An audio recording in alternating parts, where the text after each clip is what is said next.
আচ্ছা, আমরা এখন যেটা নিয়ে আলোচনা করবো সেটা হচ্ছে পিপিআই। পিপিআই মানে কি? Proton pump inhibitor. এই প্রোটন পাম্প ইনহিবিটার বোঝার আগে একটা জিনিস জানতে হবে, আমরা না সাধারণ মানুষের একটা কথা বলি অ্যাসিড হয়ে গেছে। ব্যাপারটা অ্যাসিড হয় না, অ্যাসিড হওয়াটা তো স্বাভাবিক ব্যাপার। আমাদের তো অ্যাসিড যেটা তৈরি হয় এবং সিক্রেট হয় হাইড্রোক্লোরিক অ্যাসিড আমাদের স্টমাকে, এটা তো নর্মাল প্রসেস। তাহলে প্রবলেমটা কখন হয়? যখন ওভার সিক্রেশন অফ অ্যাসিড হয়, যেটাকে বলা হয় হাইপার অ্যাসিডিটি। বোঝাতে পারলাম? এবার থেকে আর আমরা বলবো না যে অ্যাসিড হয়েছে, আমরা কি বলবো? হাইপার অ্যাসিডিটি হয়েছে। ঠিক আছে? শোনা যাচ্ছে আমার কথা? এবার এই হাইপার অ্যাসিডিটিকে কন্ট্রোল করার জন্য দু রকমের পদ্ধতি আছে। একটা হচ্ছে যে অ্যাসিডটা অতিরিক্ত তৈরি হয়ে গেছে সেটাকে নিউট্রালাইজ করে দেওয়া যেতে পারে, যেটা অ্যান্টাসিড করে। অ্যান্টাসিড মানে কি? অ্যান্টি অ্যাসিড, অ্যাসিডের উল্টো কাজ করে।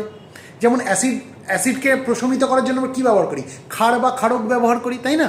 ঠিক সেরকম অ্যান্টাসিড সেই কাজটাই করে।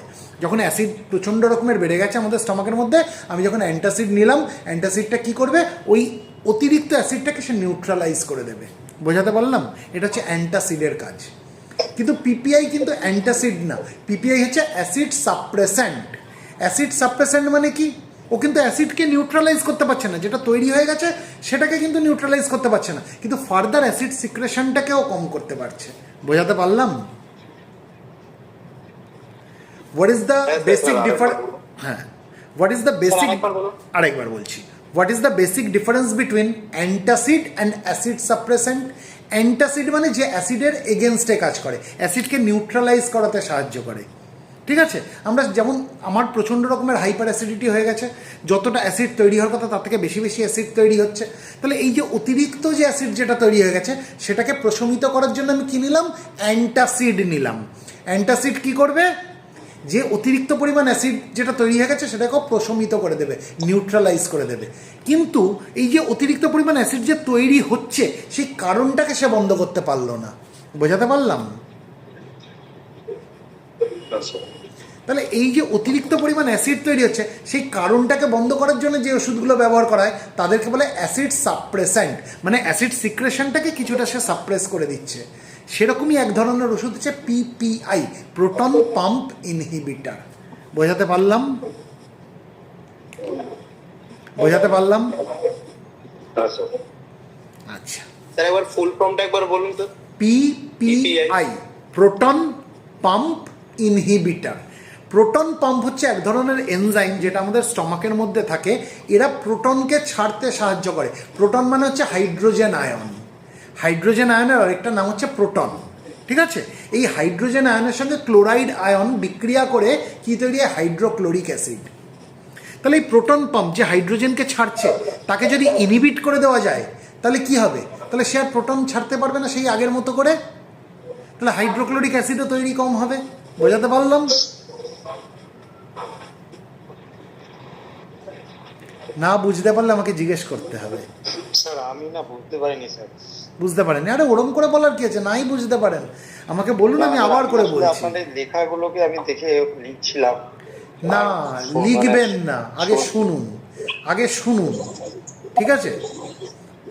আগে শুনুন, যেটা বলছি সেটা শুনুন। কারণ লেখার দিকে মন থাকলে কি হবে বলুন তো? শোনাটা হবে না। আপনি সব পেয়ে যাবেন, আপনাকে সব কিছু দিয়ে দেওয়া হবে। আমাদের স্টমাকে এক ধরনের এনজাইম থাকে যে পাম্পের মতো কাজ করে। টুলু পাম্প কি করে? জল ছাড়ে। সেরকম আমাদের স্টমাকে যে প্রোটন পাম্প থাকে তারা প্রোটন ছাড়ে। প্রোটন মানে কি? Hydrogen ion, H+ ion. এই হাইড্রোজেন আয়নের সঙ্গে যখন ক্লোরাইড আয়ন অর্থাৎ Cl- আয়ন যখন জুড়ে যায় তখন কি তৈরি হয়? HCl, hydrochloric acid. বোঝাতে পারলাম? তাহলে এই প্রোটন পাম্পকে যদি ইনহিবিট করে দেওয়া হয় তাহলে কি হবে? যার প্রভাবে হাইড্রোজেন আয়ন বেরোচ্ছিল সেই বেরোনোটা কম হবে, তাই তো? তাহলে ক্লোরাইডের সঙ্গে তার বিক্রিয়াও কম হবে, তাহলে হাইড্রোক্লোরিক অ্যাসিড কম কম উৎপন্ন হবে। বোঝাতে পারলাম? এই জন্যে যে ওষুধ প্রোটন পাম্পকে ইনহিবিট করে তাদেরকে বলে প্রোটন পাম্প ইনহিবিটার। এর প্রভাবে কি হয়? হাইড্রোক্লোরিক অ্যাসিডের উৎপন্নটা কমে যায়। তাহলে আমি কি বলেছি? যখন হাইপার অ্যাসিডিটি হচ্ছে সেখানে কি হয়? অতিরিক্ত পরিমাণ হাইড্রোক্লোরিক অ্যাসিড তৈরি হয়, অতিরিক্ত পরিমাণ স্টমাক অ্যাসিড তৈরি হয়, নর্মালের থেকে বেশি স্টমাক অ্যাসিড তৈরি হতে লাগে।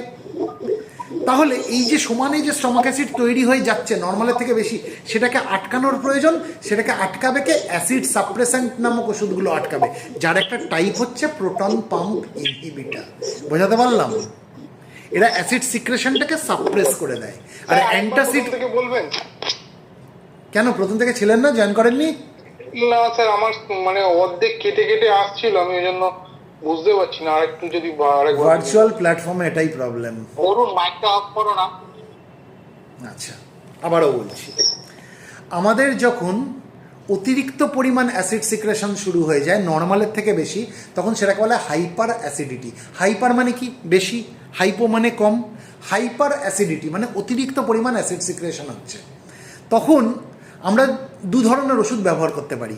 একটাকে বলে অ্যান্টাসিড, একটাকে বলা হয় অ্যাসিড সাপ্রেসেন্ট। অ্যান্টাসিড কি করবে? অ্যান্টাসিড অ্যাসিডের উল্টো কাজ করবে, মানে অ্যাসিডকে প্রশমিত করতে সাহায্য করবে।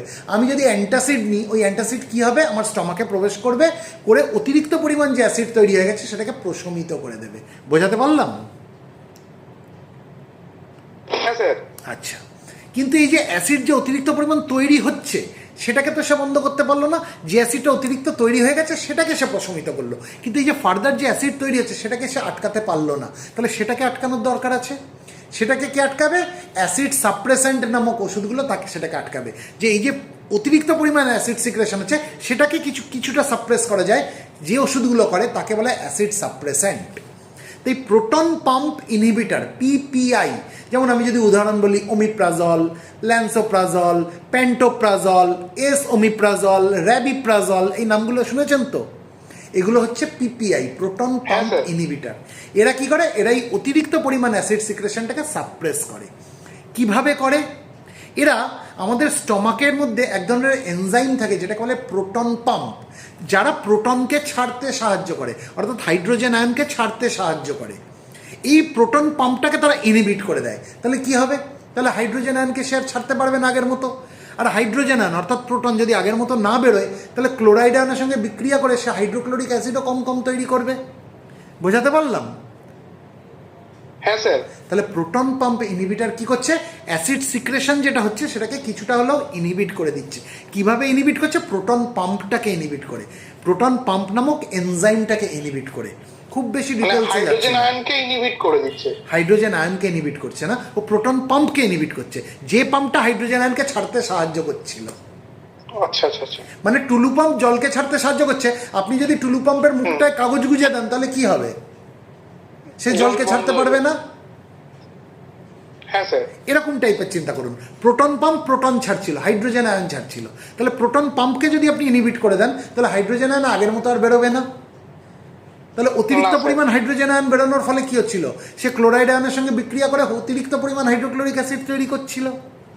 এখন যেহেতু হাইড্রোজেন আয়নের সিক্রেশনটা অনেকটা ইনহিবিটেড হয়ে গেল, তাহলে হাইড্রোক্লোরিক অ্যাসিডও কম কম তৈরি হবে, তাই তো? হ্যাঁ স্যার। সেই জন্য এটাকে বলা, এই ধরনের ওষুধগুলোকে বলে প্রোটন পাম্প ইনহিবিটর। এবার first generation proton pump inhibitor যেগুলো রয়েছে সেগুলোর নামগুলো একটু জেনে নিন। ওমিপ্রাজল, ল্যান্সোপ্রাজল এবং প্যান্টোপ্রাজল, এরা হচ্ছে ফার্স্ট জেনারেশন পিপিআই। সবার প্রথম যেটা ইন্ট্রোডিউস হয়েছিল সেটার নাম হচ্ছে ওমিপ্রাজল। ঠিক আছে? ওমিপ্রাজল হচ্ছে সব থেকে প্রথম পিপিআই যেটা মার্কেটে ইন্ট্রোডিউস হয়েছে। তাহলে ফার্স্ট জেনারেশন পিপিআই এর মধ্যে কি কি পড়লো? Omeprazole, lansoprazole, pantoprazole. ঠিক আছে? এবার এই ওমিপ্রাজলটা এস এবং আর, এই দুটো এনানসিওমারের রেসিমিক মিক্সচার। আর এনানসিওমার আর এস এনানসিওমারের রেসিমিক মিক্সচার। রেসিমিক মিক্সচার মানে কি? 50% আর এনানসিওমার রয়েছে, 50% এস এনানসিওমার রয়েছে। এই আর এনানসিওমার আর এস এনানসিওমার এরা দুজনেই কিন্তু প্রোটন পাম্পকে ইনহিবিট করতে পারে, কিন্তু দেখা গেছে যে এস এনানসিওমার, এই আর এস এর মধ্যে এস এনানসিওমারটা বেশি ক্লিনিক্যালি এফেক্টিভ। আমি যদি এটাকে সহজ করে বলি, আপনি এভাবে চিন্তা করুন যে দুটো জিনিস মিলে গিয়ে ওমিপ্রাজল তৈরি হয়েছে। তার মধ্যে একটা জিনিসের নাম হচ্ছে আর এনানসিওমার, একটা জিনিসের নাম হচ্ছে এস এনানসিওমার। মানে 50% আর এনানসিওমার রয়েছে, 50% এস এনানসিওমার রয়েছে। বোঝাতে পারলাম? যেটা মিলেই ওমিপ্রাজলটা হয়, যেটা মিলে ওমিপ্রাজল তৈরি হয়েছে। এবার এই আর এনানসিওমার আর এস এনানসিওমার দুজনেই কিন্তু প্রোটন পাম্পকে ইনহিবিট করতে পারে, কিন্তু আমি যদি তুলনা করি যে কোনটা বেশি ক্লিনিক্যালি এফেক্টিভ, তাহলে কিন্তু এস এনানসিওমার বেশি ক্লিনিক্যালি এফেক্টিভ। আমরা কি এটা Yes. বুঝলাম যে আর এনানসিওমার আর এস এনানসিওমার দুজনেই প্রোটন পাম্পকে ইনহিবিট করে, কিন্তু আর এনানসিওমারের থেকে এস এনানসিওমার আরও ভালোভাবে করে আর একটু ক্লিনিক্যালি বেশি এফেক্টিভ। বোঝাতে পারলাম? হ্যাঁ স্যার। হ্যাঁ স্যার। আচ্ছা, তখন মানুষ কি করলো? তখন মানুষ এই আর আর এস এনানসিওমারের যে মিক্সচার ওমিপ্রাজল, তার থেকে এস এনানসিওমারকে আলাদা করে নিল। ঠিক আছে, এবার যখন এস এনানসিওমারকে আলাদা করে নিল, এবার আপনি আমাকে একটা জিনিস বলুন, ওমিপ্রাজল খেলে বেশি ভালো কাজ হবে, নাকি আমি যদি এস এনানসিওমারটাকে আলাদা করে খাই সেটা বেশি ভালো কাজ হবে? তো আলাদা করে এসে এনএনসিওমারটাকে খেলেই ভালো কাজ হবে। মানুষ সেই চিন্তা ভাবনা করেই এস এনানসিওমারটাকে আলাদা করে নিল, তাই তো, যাতে সেটা আরেকটু ভালো কাজ করে। হ্যাঁ। কারণ আর আর এস এই দুটোর মধ্যে এস এনানসিওমারটা ক্লিনিক্যালি বেশি এফেক্টিভ, সেই জন্য এস এনানসিওমারকে আলাদা করে নিল। তখন এই এস এনানসিওমারের নাম হয়ে গেল এস ওমিপ্রাজল। বোঝাতে পারলাম? হ্যাঁ স্যার। তাহলে আচ্ছা, ওমিপ্রাজল আর এস ওমিপ্রাজলের মধ্যে পার্থক্য কি? ওমিপ্রাজলের মধ্যে আর এনানসিওমার আর এস এনানসিওমার দুটো সমান সমান পরিমাণে ছিল, 50% করে। আর এনানসিওমার 50%, এস এনানসিওমার 50%। কিন্তু দেখা গেছে আর এস এনানসিওমার আর এস এনানসিওমারের মধ্যে এস এনানসিওমারটা বেশি ক্লিনিক্যালি এফেক্টিভ। তখন মানুষ তো বেশি চালাক, মানুষ কি করলো? এস এনানসিওমারটাকে আলাদা করে নিল। যেই আলাদা করে নিল, কেন? এটা চিন্তা ভাবনা করে যে কাজটা তাহলে আর একটু ভালো হবে। এই এস এনানসিওমার যেটাকে আলাদা করলো, এর নাম দেওয়া হলো এস ওমিপ্রাজল। তাহলে ওমিপ্রাজলের থেকে এস ওমিপ্রাজল যাতে ভালো কাজ করতে পারে, সেই জন্য ওমিপ্রাজলের মধ্যে থেকে এস এনানসিওমারটাকে আলাদা করে তার নাম দেওয়া হলো এস ওমিপ্রাজল। বোঝাতে পারলাম না পারলাম না? হ্যাঁ একদম স্যার। এবার দেখুন, এই যে এস ওমিপ্রাজল যেটা তৈরি হয়ে গেল, এটা হয়ে গেল কি? এটা হচ্ছে গেল সেকেন্ড জেনারেশন পিপিআই। ওমিপ্রাজল কি ছিল? First generation PPI. S omeprazole কি হয়ে গেল? Second generation PPI. Second generation PPI আরেকটা নাম বললে আপনারা বুঝতে পারবেন, খুব পরিচিত নাম, সেটা হচ্ছে র্যাবিপ্রাজল। ঠিক আছে, তাহলে ফার্স্ট জেনারেশন পিপিআই এর মধ্যে আমরা কি কি পেলাম? Omeprazole, lansoprazole, pantoprazole. আর সেকেন্ড জেনারেশন পিপিআই এর মধ্যে আমরা কি পেলাম? Rabeprazole, S omeprazole. এই অবধি পরিষ্কার? আচ্ছা, এবার আমরা যে পিপিআই যেগুলো দেখব, এই পিপিআইগুলো দেখব মানে মেনলি সেটা মেটাবোলাইজড হয় এক ধরনের এনজাইমের মাধ্যমে, যে এনজাইমটাকে বলা হয় CYP2C19। তার অ্যাকচুয়াল নামটা হচ্ছে সাইটোক্রোম P450 2C19 এনজাইম। এখান দিয়ে মেনলি মেটাবোলাইজ হয়। এছাড়াও অন্য এনজাইম দিয়ে মেটাবোলাইজ হয়, কিন্তু মেনলি কোথা দিয়ে মেটাবোলাইজ হয়? Cytochrome P450 2C19 enzyme. মুখস্থ করার দরকার নেই, নামটা খালি জেনে রেখে দিন, CYP2C19 এনজাইম। এখান দিয়ে মেনলি মেটাবোলাইজ হয়। বোঝাতে পারলাম? এটা একটু আরেকবার ডিটেলস একটু বলবেন। আচ্ছা, আমরা যখন কোনো ওষুধ নিচ্ছি, ওষুধটা তো লিভারে মেটাবোলাইজ হয়, লিভারে এনজাইম থাকে যেটা মেটাবোলাইজ করে ওষুধটাকে, এটা তো আমরা জানি। সেরকমই একটা এনজাইমের নাম হচ্ছে সাইটোক্রোম P450 2C19 এনজাইম, যেটাকে ছোট করে বলা হয় CYP2C19 এনজাইম, যেটার মাধ্যমে আমরা দেখব ওমিপ্রাজল ম্যাক্সিমাম মেটাবোলাইজ হচ্ছে, ল্যান্সোপ্রাজল ম্যাক্সিমাম মেটাবোলাইজ হচ্ছে, পেন্টোপ্রাজল ম্যাক্সিমাম মেটাবোলাইজ হচ্ছে, এস ওমিপ্রাজল ম্যাক্সিমাম মেটাবোলাইজ হচ্ছে। একমাত্র র্যাবিপ্রাজল এটা দিয়ে ম্যাক্সিমাম মেটাবোলাইজ হয় না। আমরা পরে ডিটেলস আসবো। মানে র্যাবিপ্রাজলের ক্ষেত্রে আমরা দেখবো সেটা নন এনজাইমেটিক পাথওয়েতে বেশি মেটাবোলাইজ হয়। কিন্তু এছাড়া বাদবাকি পিপিআই আমরা যদি দেখি, সেটা ম্যাক্সিমাম মেটাবোলাইজ কোন এনজাইমের মাধ্যমে হচ্ছে? CYP2C19 বা সাইটোক্রোম P450 2C19 এনজাইমের মাধ্যমে। বোঝাতে পারলাম? এনজাইমটা স্টমাকেই থাকে। না, স্টমাকেই থাকে। লিভারের এনজাইম। মানে মেটাবলিজমটা কোথায় হয়? লিভারে হয় তো। লিভার, হ্যাঁ লিভার। এটা লিভারের এনজাইম। হ্যাঁ, এটা লিভারের এনজাইম। আচ্ছা, ওষুধটা লিভারে মেটাবোলাইজ হয়। ঠিক আছে? ওকে। আচ্ছা, এবার আমরা দেখে নিই যে লিভারে এই পিপিআইগুলো কোন এনজাইম দ্বারা মেটাবোলাইজ হয়। প্রধানত কোনটা দিয়ে হয় বললাম? CYP2C19 enzyme. ঠিক আছে, এবার যতগুলো পিপিআই দেখলাম র্যাবিপ্রাজল বাদে, সবকটা পিপিআই ম্যাক্সিমাম মেটাবোলাইজ হয় হচ্ছে CYP2C19 এনজাইমের মাধ্যমে। ওটাই কিন্তু মেজর এনজাইম। আর মাইনর এনজাইম হচ্ছে CYP3A4। মাইনর মানে অল্প কিছু মেটাবোলাইজ হয় কোন এনজাইম দিয়ে? CYP3A4 দিয়ে। বোঝাতে পারলাম? হ্যাঁ স্যার। তার নামগুলো একটু শক্ত। CYP2C19, CYP2C19 এনজাইম দিয়ে এরা মেনলি মেটাবোলাইজ হয়। তাই CYP2C19 এনজাইমটা কি? এটা হচ্ছে মেজর এনজাইম। আর কোনটা দিয়ে অল্প মেটাবোলাইজ হয়? কোন এনজাইম দিয়ে? CYP3A4 দিয়ে। তাই CYP3A4টা কি? Minor enzyme. বোঝাতে পারলাম? হ্যাঁ স্যার। প্রত্যেকটা পিপিআই, সেটা ওমিপ্রাজল হোক, ওমিপ্রাজল হোক, ল্যান্সোপ্রাজল হোক, প্যান্টোপ্রাজল হোক, র্যাবিপ্রাজল বাদে এই যতগুলো এনজাইম, এই যতগুলো পিপিআই আমি বললাম, সবই ম্যাক্সিমাম মেটাবোলাইজ হচ্ছে কোথা দিয়ে? মেজর এনজাইম, যেটা হচ্ছে CYP2C19 এনজাইম। আর মাইনর এনজাইম কোনটা? যেটা দিয়ে অল্প একটু মেটাবোলাইজ হচ্ছে CYP3A4 এনজাইম। ক্লিয়ার? হ্যাঁ স্যার। এবার গল্পটা একটু অন্যরকম। স্যার একটু ডিস্টার্ব করছি, বাসু জয়েন করতে যাচ্ছে, একটু জয়েন করে দিন। এটাই আমি বলছিলাম তখন, ওই জন্যই আমি ওয়েট করছিলাম যে একবারে করলে হয়ে যেত মাঝখান থেকে। ঠিক আছে, দেখছি।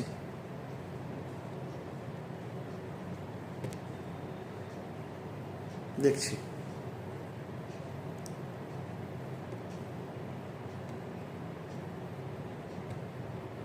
নিচ্ছে না কেন?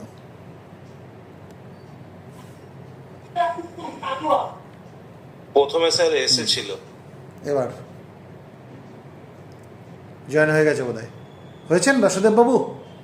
হ্যাঁ হ্যাঁ জয়েন হয়েছে। হ্যাঁ স্যার, জয়েন হয়ে গেছে। ওকে, সরি স্যার, একটু লেট হয়ে গেল। ঠিক আছে।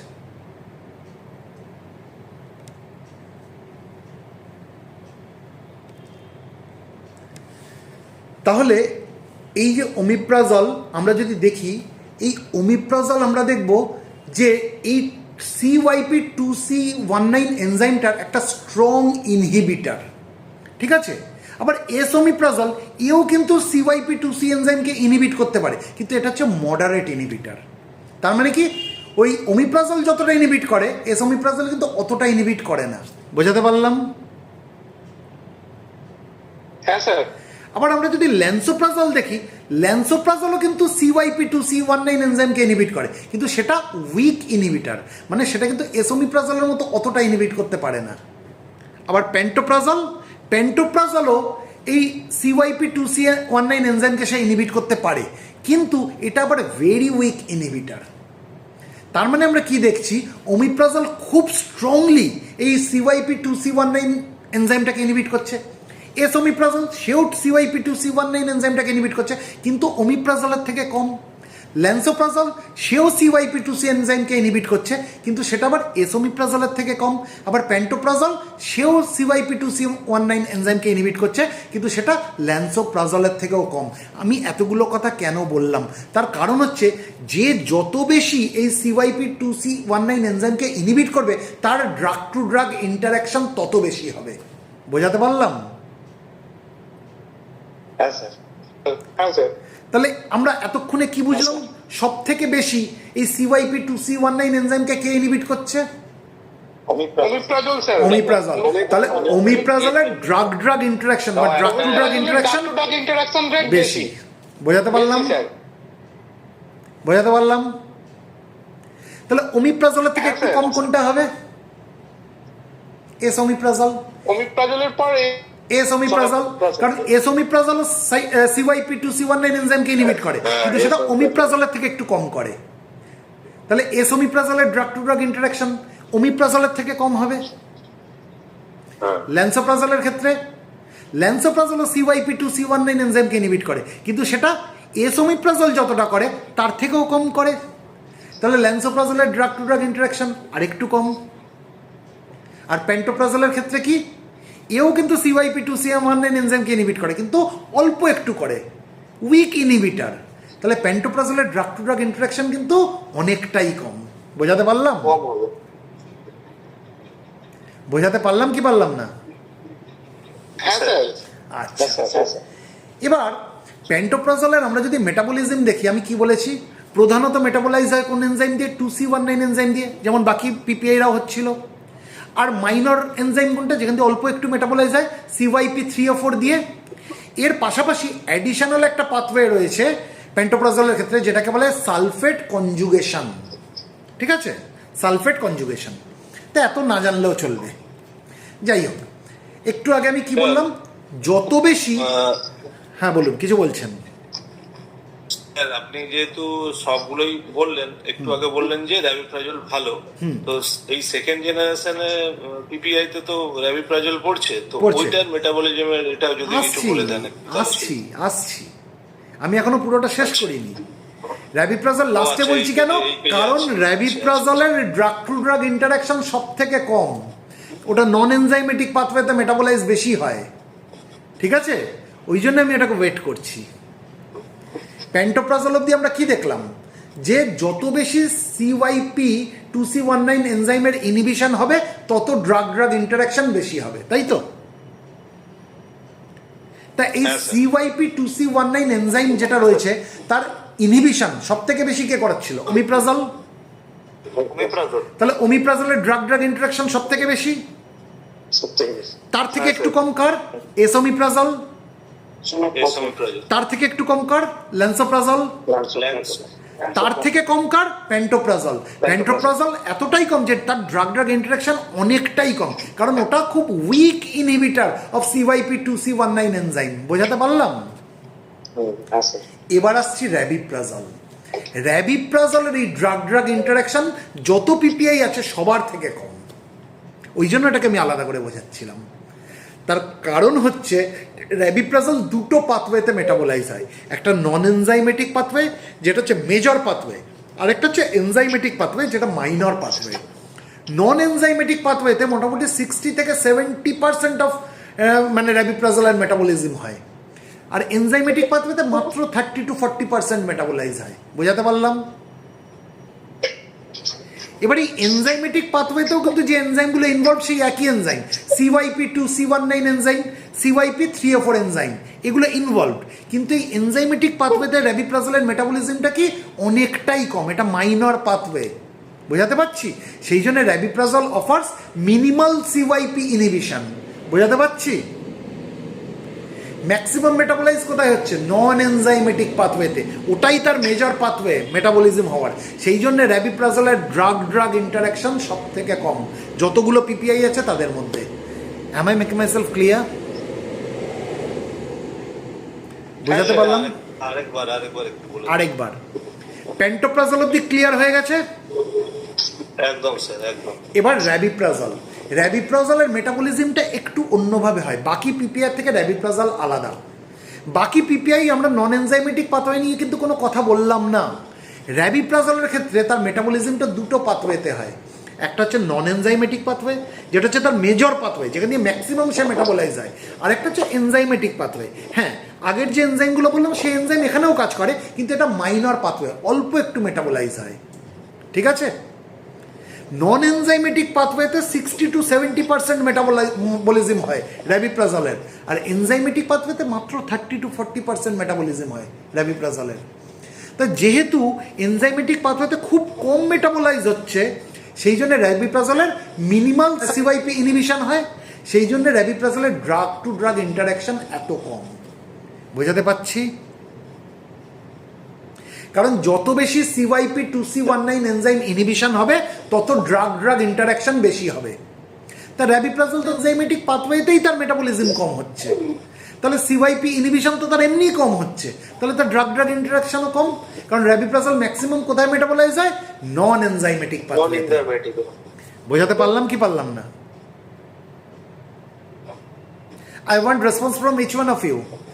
হ্যাঁ স্যার, ক্লিয়ার হয়েছে। ক্লিয়ার? ওকে, তাহলে একটা কম্পারিজন দেখা যাক সবকটা PPI based on potential for drug drug interaction. Let us discuss the comparison of PPI based on potential for drug drug interaction. তাহলে ওমিপ্রাজলের ক্ষেত্রে আমরা কি দেখলাম? Omeprazole strong inhibitor of CYP 2C19 enzyme, তাহলে ওমিপ্রাজলের ড্রাগ ড্রাগ ইন্টারাকশন হাইয়েস্ট। তারপরে এসছে এসোমিপ্রাজল, যার মডারেট সিওয়াইপি 2C19 এর ইনহিবিশন আমরা দেখতে পেয়েছি, সেই জন্য তার ড্রাগ ড্রাগ ইন্টারাকশনটা হাই, কিন্তু ওমিপ্রাজলের মতো অতটা বেশি হাই না, তাই তো?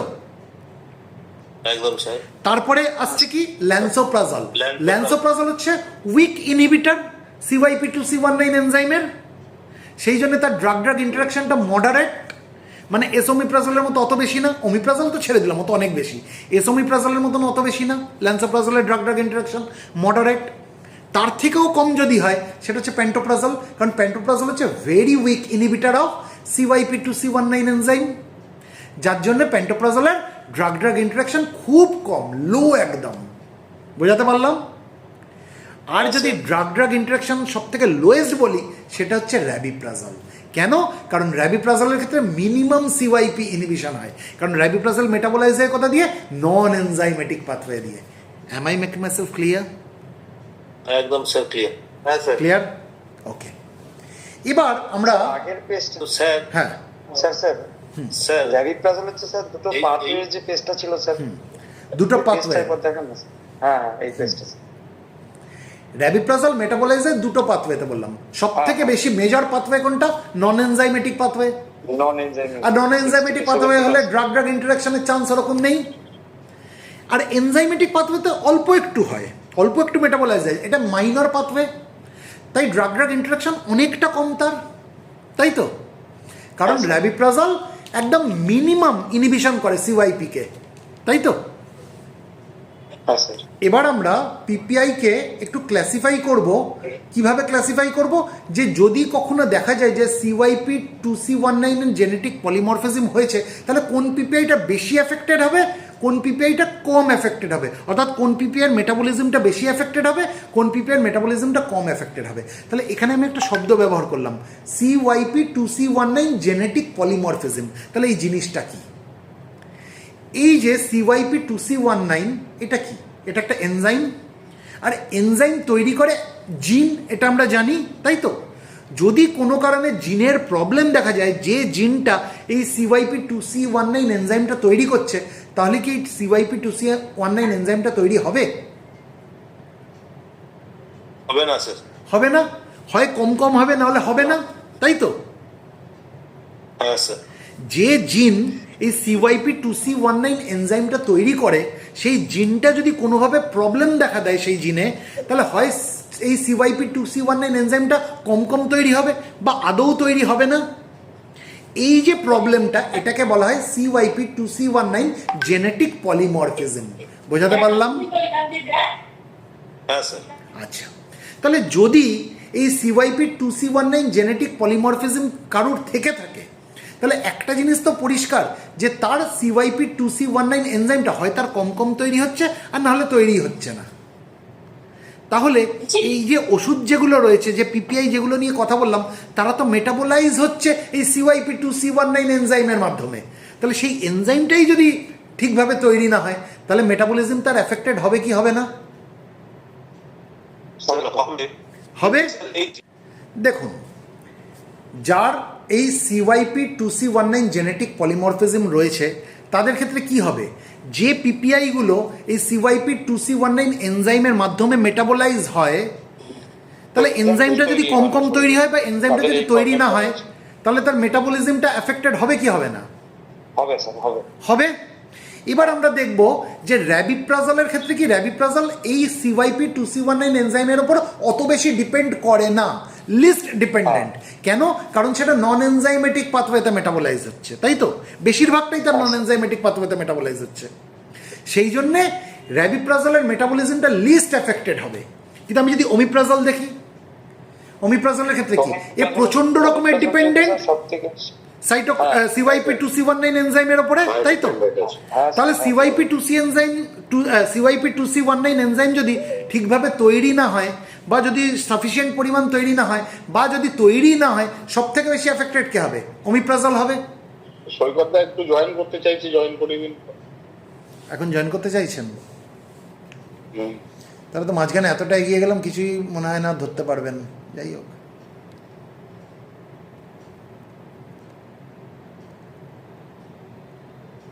কোথায় গেলেন? নন এনজাইমেটিক সবথেকে বেশি দেখতে পাচ্ছি না। এসছেন।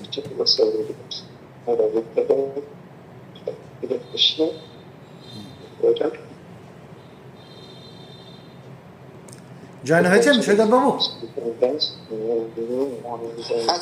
আচ্ছা, যদি কারোর CYP2C19 জেনেটিক পলিমরফিজম থাকে, তাদের ক্ষেত্রে আমরা যদি দেখি যে কোন পিপিআইটা বেশি এফেক্টেড হবে, তাহলে কি দেখবো? ওমিপ্রাজল সব থেকে বেশি এফেক্টেড হবে।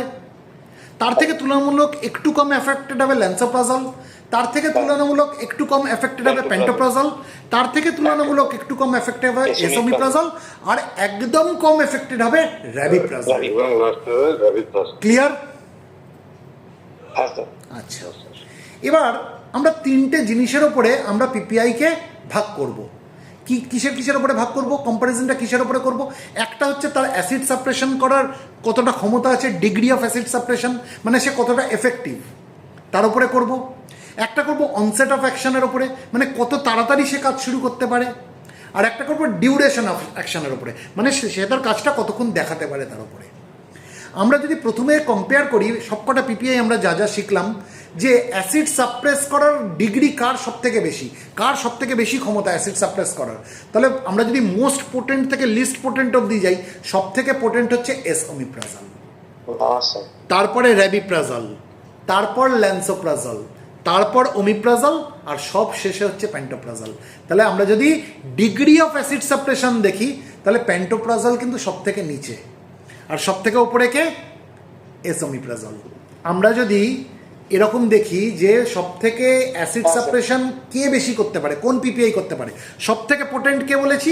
এসওমিপ্রাজল, তারপরে র্যাবিপ্রাজল, তারপর ল্যান্সোপ্রাজল, তারপর ওমিপ্রাজল, আর সব থেকে নিচে কে? পেন্টোপ্রাজল। আবার আমরা যদি পিপিআই র্যাঙ্কিংটা এভাবে করি যে অনসেট অফ অ্যাকশন কার সব থেকে তাড়াতাড়ি, তাহলে আমি যদি সব থেকে ফাস্টেস্ট থেকে স্লোয়েস্ট অবধি দেখি, সব থেকে ফাস্টেস্ট হচ্ছে র্যাবিপ্রাজল, তারপর ল্যান্সোপ্রাজল, তারপর এসোমিপ্রাজল, তারপর ওমিপ্রাজল, আর একদম শেষে পেন্টোপ্রাজল। এবার আমরা যদি র্যাঙ্কিংটা এভাবে করি যে ডিউরেশন অফ অ্যাকশন, মানে কতক্ষণ ধরে সে অ্যাসিড সাপ্রেশনটা সে করে রাখতে পারবে, সবকটা পিপিআইয়ের জন্য মোটামুটি 24 থেকে 48 ঘন্টা আমরা ধরে নিই। তার মধ্যেও তো কিছু রয়েছে যে এটা সব থেকে লংগেস্ট, এটা সব থেকে শর্টেস্ট। এটা যদি আমরা দেখি, এসোমিপ্রাজল হচ্ছে লংগেস্ট, সব থেকে ডিউরেশন অফ অ্যাকশন তার সব থেকে বেশি, তারপর র্যাবিপ্রাজল, তারপর ল্যান্সোপ্রাজল, তারপর পেন্টোপ্রাজল, আর একদম শেষে হচ্ছে ওমিপ্রাজল। বোঝাতে পারলাম? এবার প্রেগনেন্সিতে কোনটা সেফ, প্রত্যেকটা প্যারামিটার, প্রত্যেকটা পিপিআই ধরেই কিন্তু আমি কম্পারিজনগুলো দেখিয়েছি। প্রেগনেন্সিতে সেফ বলতে গেলে আমরা এক কথায় তিনটে পিপিআইয়ের নাম বলতে পারি, সেটা হচ্ছে ওমিপ্রাজল, ল্যান্সোপ্রাজল এবং পেন্টোপ্রাজল। ঠিক আছে? এরকম কোনো স্টাডি নেই যে এটার থেকে এটা বেশি সেফ বা এটার থেকে এটা বেশি সেফ। এখন যেহেতু ওমিপ্রাজল সব থেকে প্রথমে আবিষ্কার হয়েছে, সব থেকে আগে লঞ্চ হয়েছে, তাই ওমিপ্রাজল কি এর ক্লিনিক্যাল এক্সপিরিয়েন্সও সব থেকে বেশি। তার মানে এটা ভাবার কারণ নেই যে ওমিপ্রাজলের থেকে পেন্টোপ্রাজল কম সেফ বা পেন্টোপ্রাজলের থেকে ল্যান্সোপ্রাজল কম সেফ, এরকম না। ওমিপ্রাজলের ক্লিনিক্যাল এক্সপিরিয়েন্স সব থেকে বেশি, কিন্তু সেফ কোনটা? ওমিপ্রাজল, ল্যান্সোপ্রাজল, পেন্টোপ্রাজল তিনটেই সেফ। আর অলমোস্ট সেফ বলতে পারি এসওমিপ্রাজল। আর র্যাবিপ্রাজল আমরা ব্যবহার করি না কেন? কারণ তার ডেটা লিমিটেড ডেটা, আমাদের কাছে সাফিসিয়েন্ট ডেটা নেই। বোঝাতে পারলাম? হ্যাঁ স্যার। এবার পেডিয়াট্রিকের ক্ষেত্রে সেফ কোনটা? পেডিয়াট্রিকের ক্ষেত্রে সবার ওপরে হচ্ছে ওমিপ্রাজল, তারপর ল্যান্সোপ্রাজল, তারপর এসওমিপ্রাজল, আর পেন্টোপ্রাজল আর র্যাবিপ্রাজল লেস প্রেফার্ড, ওগুলো দেওয়া হয় না। তাহলে সব থেকে বেশি সেফ কোনটা? ওমিপ্রাজল, তারপর ল্যান্সোপ্রাজল, এগুলো ব্যবহার হয়, তারপরে আসে এসওমিপ্রাজল। এবার এই যে র্যাঙ্কিংটা, এই র্যাঙ্কিংটা মানে যে তার টক্সিসিটি বাড়ছে সেই জন্য তার র্যাঙ্কিং নিচের দিকে, তা কিন্তু না। এটা ডিপেন্ড করছে পেডিয়াট্রিক ক্লিনিক্যাল এক্সপিরিয়েন্সের ওপরে, মানে amount of paediatric clinical experience, কত বেশি বাচ্চার ওপরে ব্যবহার করা হয়েছে, করে ডাক্তারবাবুর এক্সপিরিয়েন্স কি। ন্যাচারালি ওমিপ্রাজল তো উপরে যাবেই, কারণ সবার আগে সব থেকে ফার্স্ট পিপিআই কি বলেছি? ওমিপ্রাজল, তাই তো? সেই জন্য ওমিপ্রাজল সবার ওপরে। এবার আমরা আসছি পিপিআই পেন্টোপ্রাজল, যেটা ব্র্যান্ডটার আমাদের নাম হচ্ছে ইনিশিও 40 ট্যাবলেট। এটা আমরা কেন ব্যবহার করব? সবকটা পিপিআই দেখলাম কিছু ভালো দিক আছে, কিছু খারাপ দিক আছে, প্রজ অ্যান্ড কনস আছে। কেন আমরা এই পেন্টোপ্রাজলটাকেই ব্যবহার করছি? কারণ আমি যদি ড্রাগ টু ড্রাগ ইন্টারাকশন দেখি, এই ড্রাগ টু ড্রাগ ইন্টারাকশন র্যাবিপ্রাজলের পরে যদি কারোর সব থেকে কম থাকে, সেটা কিন্তু পেন্টোপ্রাজল, তাই তো? Pantoprazole drug to drug interaction সব থেকে কম। তাহলে যদি কোনো এল্ডারলি পেশেন্ট থাকে, যে তিনি যদি কোনো অ্যান্টিপ্লেটলেট ড্রাগ নেন, যেমন ক্লোপিডোগ্রেল, তাহলে আমি তাকে প্যান্টোপ্রাজল দিতে পারবো, কারণ ড্রাগ টু ড্রাগ ইন্টারাকশনটা কম। কিন্তু সেই বয়স্ক মানুষ যে অ্যান্টিপ্লেটলেট ড্রাগ ক্লোপিডোগ্রেল নিচ্ছে, তাকে কিন্তু আমি ওমিপ্রাজল দিতে গেলে ভাববো। কেন? কারণ সেখানে ড্রাগ টু ড্রাগ ইন্টারাকশন বেশি। বোঝাতে পারলাম? তাহলে আমি কেন এখানে ইনিশিও 40 বা প্যান্টোপ্রাজল 40 মিলিগ্রাম, আপনাদের ব্র্যান্ড নেম ইনিশিও 40 ট্যাবলেটটা বলছি, তার কারণ হচ্ছে এটার ড্রাগ টু ড্রাগ ইন্টারাকশন অনেক কম। এবার আমরা কোথায় কোথায় ব্যবহার করি, যেমন গ্যাস্ট্রিক আলসার 40 মিলিগ্রাম ওডি করে যদি ব্যবহার করি, দেখা গেছে আফটার 4 উইকস অফ ট্রিটমেন্ট আমরা যদি পেশেন্টকে দেখি 4 সপ্তাহ ট্রিটমেন্ট দেওয়ার পরে, আমরা দেখব যে 87% অফ পেশেন্টের কমপ্লিট হিলিং হয়ে গেছে। বোঝাতে পারলাম? 87% পেশেন্ট অবধি তার কমপ্লিট হিলিং হয়ে গেছে 4 সপ্তাহ বাদে আমরা যদি দেখি। আর আমরা যদি 8 সপ্তাহ বাদে দেখি, আমরা দেখব যে আপ টু 97% অফ পেশেন্টের কমপ্লিট হিলিং হয়ে গেছে। বোঝাতে পারছি? তার মানে ভালোই কাজ করে। হ্যাঁ স্যার।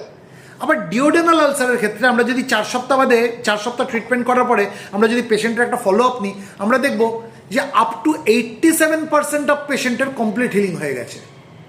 আবার আমরা যদি 8 সপ্তাহ ট্রিটমেন্ট করার পরে তখন যদি একটা ফিডব্যাক নিই আফটার 8 উইকস অফ ট্রিটমেন্ট, তখন আমরা দেখব যে পেশেন্ট যারা রয়েছে তাদের up to 94% of the complete healing হয়ে গেছে ডিওডেনাল আলসারের ক্ষেত্রে। আচ্ছা, আর ইন্ডিকেশনের মধ্যে আমরা কি কি বলতে পারি? গ্যাস্ট্রো ইসোফেজিয়াল রিফ্লাক্স ডিজিজ, যেখানে গ্যাস্ট্রিক কন্টেন্ট, স্টমাকের কন্টেন্ট ওপর দিকে উঠে আসছে, ইসোফেগাসে উঠে আসছে, রিফ্লাক্স হচ্ছে, ব্যাকফ্লো হচ্ছে যে ডিজিজে, সেটাকে বলে গ্যাস্ট্রো ইসোফেজিয়াল রিফ্লাক্স ডিজিজ। এছাড়া আমরা কোথায় বলতে পারি?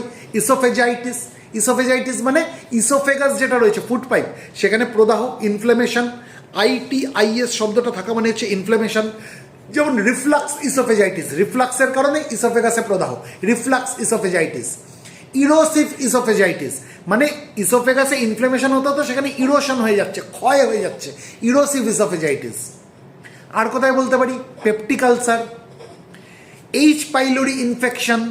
এই পেপটিক আলসারের একটা বড় কারণ হচ্ছে H. পাইলোরি নামক ব্যাকটেরিয়া। এই H. পাইলোরিকে ইরাডিকেট করার জন্য PPI-কে ব্যবহার করা হয় অ্যান্টিবায়োটিকের কম্বিনেশনের সঙ্গে। তাহলে সেখানে আমরা বলতে পারি। আর কোথায় বলতে পারি? NSAID induced ulcer. NSAID মানে non steroidal anti inflammatory drug. এই যে বাজারে যে ব্যথার ওষুধগুলো পাওয়া যায়, তা সেগুলোর সঙ্গে দেখবেন PPI দেওয়া হয়। কেন? যাতে এই NSAIDর জন্য আলসার যেন না হয়। এই NSAID যদি বেশি পরিমাণ খাওয়া হয়, PPI এর সাপোর্ট না দিয়ে, তাহলে কিন্তু আলসার হতে পারে। আর যদি আলসার হয়ে যায়, তখন এই PPI সেখানে কাজ করে আলসারটাকে হিল করার জন্য। আর কোথায় ব্যবহার করা যায়? এই NSAIDর দ্বারা যাতে আলসার না হয়, তার প্রোফাইল্যাক্সিসে ব্যবহার করে। প্রোফাইল্যাক্সিস মানে আলসার হয়নি, যাতে আলসারটা না হয়, সেই জন্য যখন কেউ NSAID নেয়, তার সঙ্গে একটা PPI নেয়। ঠিক বোঝাতে পারছি? হ্যাঁ স্যার।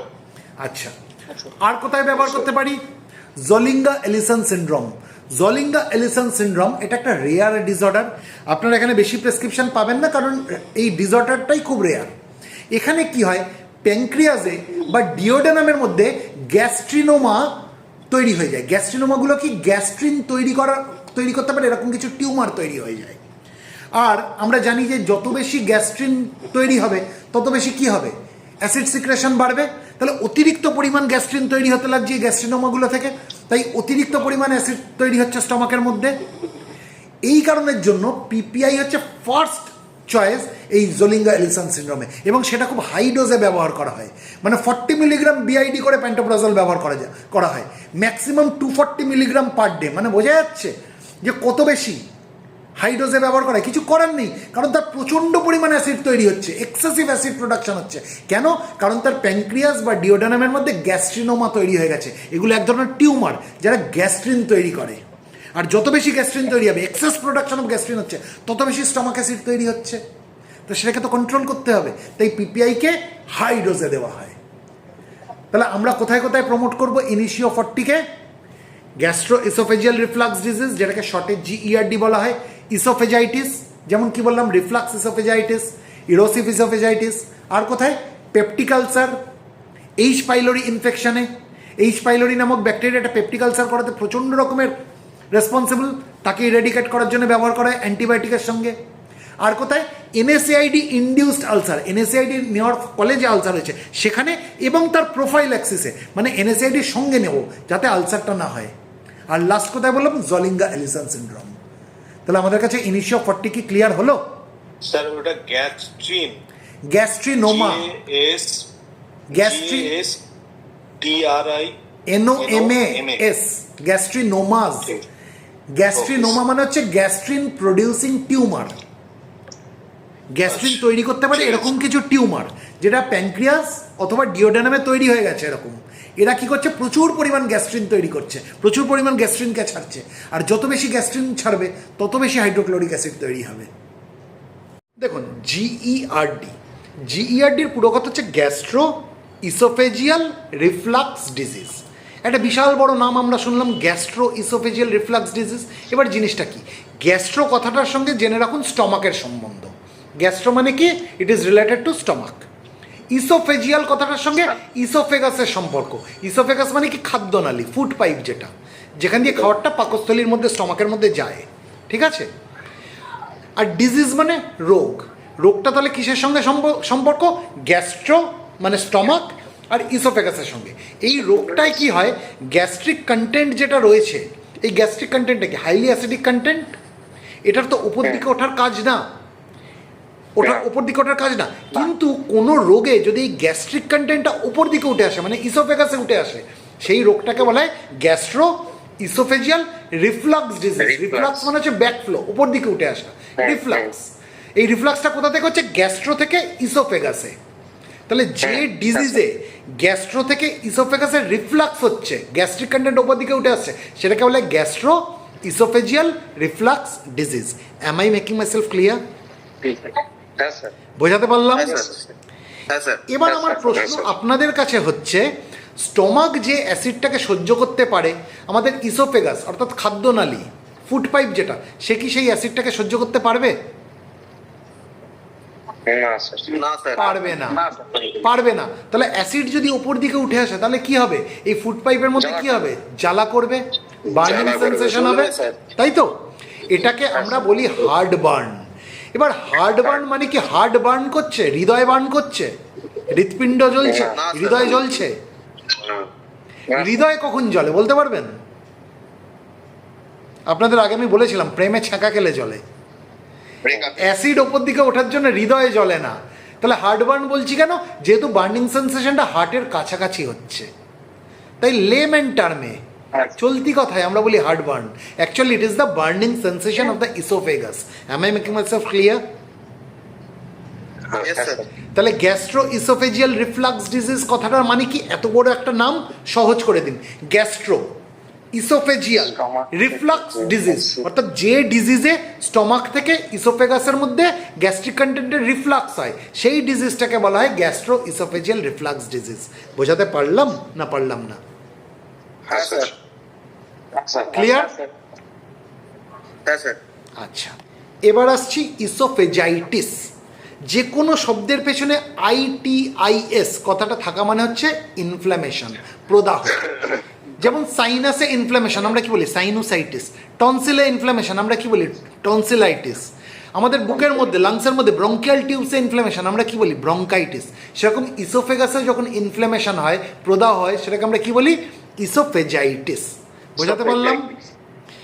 এবার একটু আগে আমরা কি পড়েছি, গ্যাস্ট্রো ইসোফেজিয়াল রিফ্লাক্স ডিজিজ, যেখানে গ্যাস্ট্রিক কন্টেন্ট ইসোফেগাসের মধ্যে ব্যাকফ্লো হয়ে উঠে আসছে। এবার তখন আমরা আলোচনা করেছিলাম কি, স্টমাক যে অ্যাসিডটাকে সহ্য করতে পারে, সেই অ্যাসিড কি আমার ইসোফেগাস সহ্য করতে পারবে? স্টমাকের লাইনিং যে অ্যাসিডটাকে সহ্য করতে পারে, আমার ইসোফেজিয়াল লাইনিং কি সেটা সহ্য করতে পারবে? পারবে না, পারবে না। তাহলে সেই অ্যাসিড যখন আমার ইসোফেগাসে উঠে আসছে, তখন ইসোফেগাসে কি হবে, প্রদাহ হবে। এই প্রদাহটাকে বলা হচ্ছে ইসোফেজাইটিস। বোঝাতে পারলাম? তাহলে রিফ্লাক্স ইসোফেজাইটিস মানে কি, রিফ্লাক্স ইসোফেজাইটিস কথাটার মানে কি, রিফ্লাক্সের কারণে যে ইসোফেজাইটিস হচ্ছে, ওই gastric content, highly acidic gastric content ওপর দিকে উঠে আসার জন্য যে ইসোফেজাইটিস হচ্ছে, সেটাকে কি বলা হয়, রিফ্লাক্স ইসোফেজাইটিস। বোঝাতে পারলাম? আরেকটা শব্দ আমরা পড়েছিলাম, ইরোসিভ ইসোফেজাইটিস, তাই তো? ইরোসিভ ইসোফেজাইটিস মানে কি, ইরোশন মানে কি, ক্ষয়ে যাওয়া, ক্ষয়ে যাওয়া।